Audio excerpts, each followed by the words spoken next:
focus to the world of sports. Indian women cricket team is all set to clash with Sri Lanka in the Asia Cup finals today. Harmanpreet Kaur-led Indian squad will take on Sri Lankans in the final match.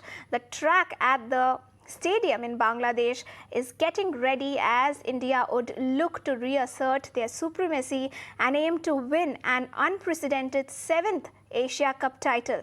Now, India have dominated the Asia Cup since its inception in 2004, while Sri Lanka will look to grab their maiden title.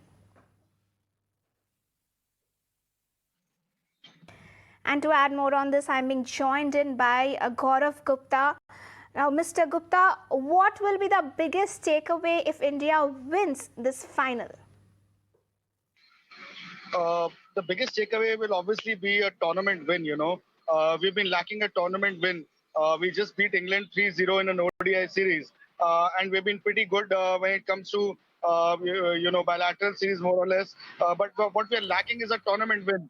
We came close to winning the Commonwealth Games gold. We ended up with a silver. We lost to Australia in the final of the Commonwealth Games, and then in the World Cup we didn't do too well.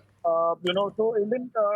Asia Cup is something that we've dominated. It's a tournament we've dominated, and winning this tournament will keep us in good stead, because then Australia is coming here for a series, and then next year February we have the T20 World Cup. The Women's T20 World Cup.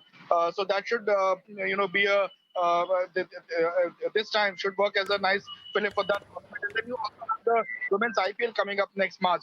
So this should be a good sort of a stepping stone.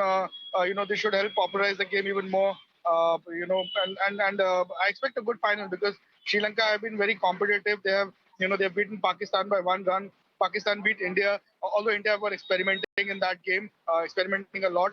But a full strength India, I'm sure, will be put it past Sri Lanka, and we should be able to win this match, this final, and this tournament.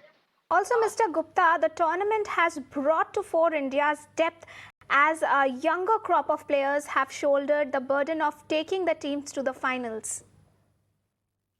Yes, definitely. I think one of the most heartening things about this year in Indian women's cricket has been the form of Jemimah Rodrigues. She's been absolutely brilliant, extremely consistent. She's scored in almost every run, but you also have had others stepping in. Richa Ghosh is improving. Her wicket keeping is improving, and her performances are improving. And then you have the others stepping up. The fast bowler Renuka Thakur, as usual, she's been good. Our spinners have been good, and at full strength, I'm sure we'll be even better. But it is the idea behind experimenting and giving a chance to youngsters to bat up the order was not bad, actually, by coach Ramesh Pawar and skipper Harmanpreet Kaur, because you need to try a few youngsters there. And I thought Shafali also played couple of good knocks. She's also she's been off the boil. She's been out of form, but she's found form slowly, and that augurs well for Indian cricket, going forward. Right. Thank you, Mr. Gupta, for sharing that perspective with us ahead of the big match there.